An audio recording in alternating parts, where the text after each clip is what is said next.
ternyata stres kerja itu lebih bahaya daripada gorengan. Banyak yang mengira bahwa cuman gorengan aja yang bisa memicu terjadinya stroke.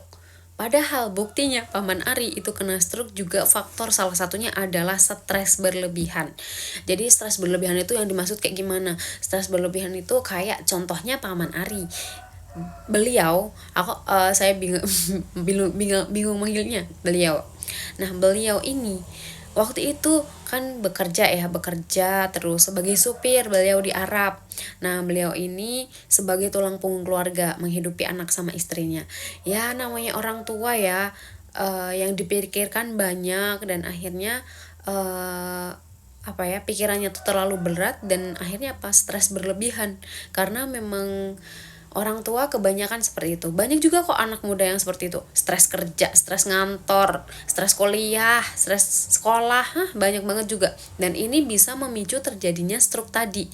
Nah, ini sih ternyata stres itu sangat berbahaya, apalagi kalau misal stres berlebihan. Nah, Paman Ari waktu itu sempat stroke itu bener-bener yang bukan hal kecil lagi, karena waktu itu sempat koma 4 hari juga, badannya itu lumpuh sebelah, jadi tangan kakinya nggak bisa digerakkan, mau ngomong itu pun susah. Dan waktu itu singkatnya Paman Ari itu nyari-nyari informasi gimana caranya bisa lepas dari stroke, dan akhirnya dikasih tahu sama temennya, diinfoin sama temennya bahwa suruh konsumsi herbal Cina.